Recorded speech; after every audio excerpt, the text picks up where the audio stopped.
Welcome to बच्चों की दुनिया और कहानियों का मेला। एक छोटा सा गरीब बच्चा अपनी छोटी सी झोपड़ी के बाहर अकेला बैठा था। उसके चेहरे पर उदासी थी, क्योंकि वो रोज देखता था कि दूसरे बच्चे स्कूल जा रहे हैं, लेकिन वो सिर्फ उन्हें देखकर रह जाता था। उसके पास ना किताब थी, ना पैसे, और ना ही कोई ऐसा था जो उसकी मदद करता। जिंदगी उसके लिए बस मुश्किल ही मुश्किल थी।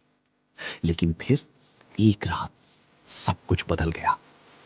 जब सब लोग सो रहे थे, अचानक आसमान में एक अजीब रोशनी चमकने लगी, और कुछ ही पलों में वो रोशनी धीरे धीरे जमीन पर उतरने लगी। बच्चा डर गया, उसका दिल जोर जोर से धड़क रहा था। तभी उस रोशनी में से एक अजीब सा रोबोट बाहर निकला। वो रोबोट बिल्कुल अलग था। उसकी आंखों में एक नरम सी रोशनी थी।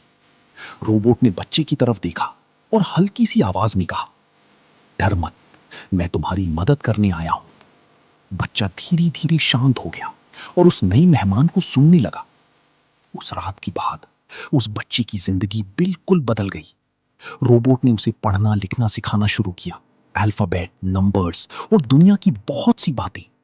वो रोज सुबह से रात तक मेहनत करता। कोई दिन ऐसा नहीं होता था जब वो सीखता ना हो।